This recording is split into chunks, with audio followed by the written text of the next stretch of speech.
이번에는 정확한 형태는 어찌 잡아야 하나, 또 왜 필요한가, 그리고 색감도 이 범주에 들어있다고 보시면 되고요. 어쨌든 그 아까 말씀드린 것에 대해서 이제 다뤄보도록 할 겁니다. 자, 정확한 형태.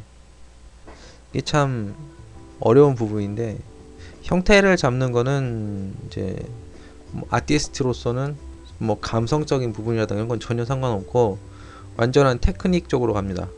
그러니까 엔지니어적인 부분인데 그, 그 색감 고르는 것도 마찬가지예요.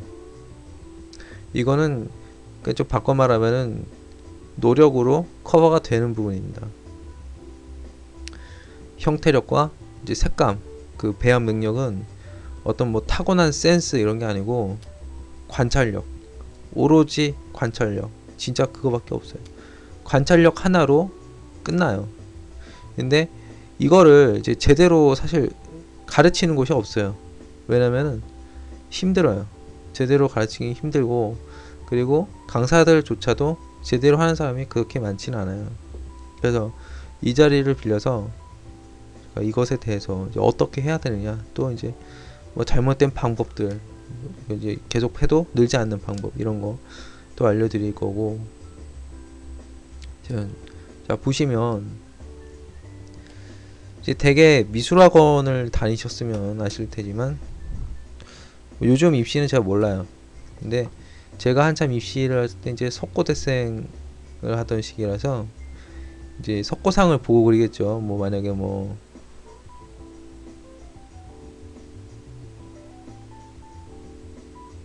이런 석고상이 있어요.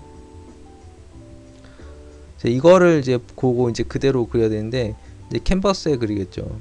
종이 이젤에다가 이렇게 그릴 텐데, 이거를 형태를 잡을 때 이제 배우는 게 뭐냐면 그 연필로 그 이제 손으로 이렇게 대략 측정을 해가지고 이게 뭐 어디까지인지 이런 거 측정해서 뭐 이렇게 이제 만들어 놓고요. 그죠? 여기서 어디까지는 뭐 턱이고 어디까지는 뭐 어깨 라인이고 뭐 이런 식으로 아마 배우셨을 텐데, 저도 이런 거를 배웠었어요. 근데 이제 가르치는 입장에서 이거를 보니까 이렇게 가르치는 거는 아니더라. 왜냐? 사람 손이 정확하지가 않아요. 기계적으로 어떻게 그 전혀 흔들림이 없이 그런 게 아니고, 이 오차가 손 왔다 갔다 하죠. 저처럼 이제 수전증 있는 사람들은 더 심할 테고 왔다 갔다 하기 때문에 애초에 이렇게 잡아놓는 것 자체가 너무 커요. 그 변동폭이 너무 커. 그래서 좋은 형태가 나올 수가 없어요. 되게 이상하게 나와요. 이상하게 나온 거를 기반으로 해서 뭐 조금씩 고치겠죠. 그죠? 근데 문제는 이거 고칠 때조차 이런 방법을 쓴다는 거. 그래서 형태가 안 나요. 그 형태를 제대로 잡으려면 어떻게 공부를 해야 되느냐? 결국 관찰하셔야 돼요. 그리는 방법 중에 이렇게 하는 거 말고도 눈으로 이제 하면서 바로 하는 거 있죠. 그러니까 여기다 이렇게 뭐 이런 이제 그 기준을 두지 않고 바로 하는 거. 바로 하는 방법을 하면 처음에 어설프죠, 당연히. 근데 어설픈 거는 이렇게 재는 것도 마찬가지예요. 그리고 이거는 어설픈 것도 있지만 그 태생적으로 손이 흔들릴 수 있기 때문에, 또 흔들리기 때문에 제대로 할 수가 없어요. 근데 이 눈으로 관찰하는 거는 초반에 좀 어설플 수 있어도 점점 좋아져요. 그리고 보는 시야가 정확해져요. 이런 방법으로 그림을 그린 사람들은 나중에 형태에 대해서 그렇게 큰 걱정을 안 해요. 뭐 덩어리 이런 거는 좀 다른 얘기겠지만, 그래서 형태를 이제 공부하실 때는 무조건 관찰을 하셔야 돼요. 제가 가르치는 입장에 있지만 이제 모작 같은 거를 이제 봐드리기도 하는데, 그때 저도 수백 번을 비교를 해요. 근데 공부하시는 분들은 저 정도로 수백 번, 오히려 수천 번을 그 비교를 해야 되는데 그렇게 안 하시더라고요. 이거는 이런 습관, 이런 것도 있고, 그리고 이런 관찰을 하는데 조금 인색하지 않았나 이렇게 생각을 합니다. 정말 많이 비교를 하셔야 돼요. 그래서 보는 눈을 정확하게 하시면 일단은 뭐가 좋아지냐면 형태는 당연한 거고 색감이 좋아져요. 정확해진다 할 수가 있죠. 그리고 이제 가끔씩 보면은 이제 뭐 인터넷 같은데 튜토리얼 같은 거 검색을 하면은 이제 트레이싱 방법이라고도 하는데 모작을 할 때요. 모작을 할 때 포토샵이나 뭐 페인터나 아무튼 모작을 할 때 그 기존의 사진을 이제 불러와서 투명하게 해놓든 어떻게든 간에 그 외곽 라인을 다 따놓고, 그죠? 외곽 라인을 뭐 이렇게 다 따놓고 레이어를 뭐 올리든 아니든 어떤 방법으로든 요 상태에서 그리시는 분들이 있어요. 여기다 좀 더 하면 이제 스포이드까지 쓰겠죠. 근데 이거는 그리는 게 아니에요. 그리는 게 아니고 그냥 빚어내는 거예요. 빚어내는 것과 그리는 건 달라요. 이건 빚어내는 거기 때문에 이렇게 그리시는 분들은 당장 결과물이 그래도 괜찮아요. 괜찮은데 그림은 안 늘어요. 글레이징하고 거의 같은 거라고 보시면 돼요. 제가 글레이징을 싫어하는 이유는 발전적이지 않기 때문에 싫어하는 거거든요.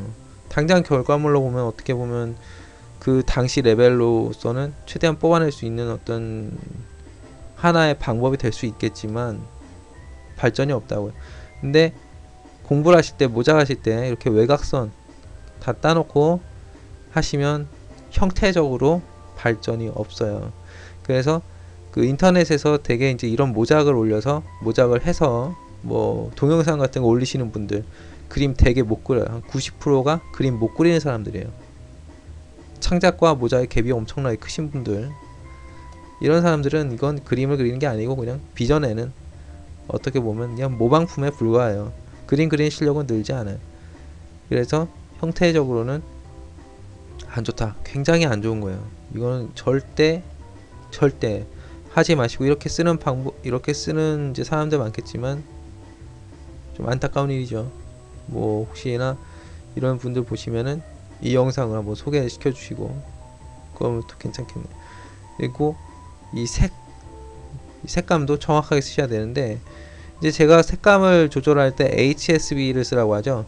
그죠? 왜냐면 색상을 이렇게 조절을 하고, 그리고 채도를 조절을 하고, 명도를 조절해서 색감을 이렇게 배합을 하는 거예요. 당장에는 정확한 색이 안 나올 수 있어도 계속 조절을 하면서 정확해져요. 근데 이제 스포이드를 쓰시는 분들이 있어요. 물론 스포이드를 아예 안 쓸 수는 없어요. 아예 안 쓸 수는 없는데 적어도 중벌 이하, 그러니까 이제 중벌 포함해서 초벌, 중벌 이 단계에서는 스포이드 절대 쓰시면 안 돼요. 2단계에서 쓰시는 분들은 색감을 늘릴 수가 없어요. 그러니까 같은 시간 공부하더라도 손수 그 자기의 힘으로 색을 배합해서 만들어낸 사람하고 스포이드 같은 거 이제 쓰면서 만들어낸 사람하고는 느는 폭이 완전 달라요. 그쵸? 10배 는다면은 한 2배 정도밖에 안 늘어요. 그러면은 또 뭐에서 밀리냐? 효율. 그쵸? 공부라는 거는 효율로 하셔야 돼요. 효율로 승부하는 거예요. 효율이 개떡처럼 돼요. 그래서 처음에 비슷하게 출발했어도 나중에 가면 뭐 오래 걸릴 것도 없어요. 1년 정도만 가도 제대로 이제 하신 분들은 이 정도가 있고, 요거는 좀 늘어서 이 정도가 있어요. 이런 게 점점 커지는 거죠. 그러다가 이제 넘사벽 되고 좌절하고, 아 다른 레벨이구나, 쟤는 나와 원래 재능이 달랐다, 이런 식으로 자신의 합리화를 시작하죠. 그죠? 그럼 패배자의 말일 뿐이에요. 어쨌든 그래서 이제 정리를 하면 중요한 거는 뭐다? 관찰력. 그렇죠? 그리고 당장의 편한 방법을 버리세요. 하지 마세요.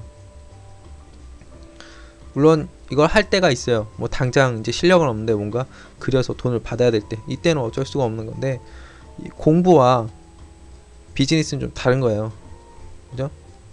제가 가르치는 분들 중에도 실무진들이 많은데 글래징 쓰시는 분들이 있어요. 많죠. 근데 그분들한테도 당장 회사 작업을 전공법으로 하라고 안 해요. 왜냐면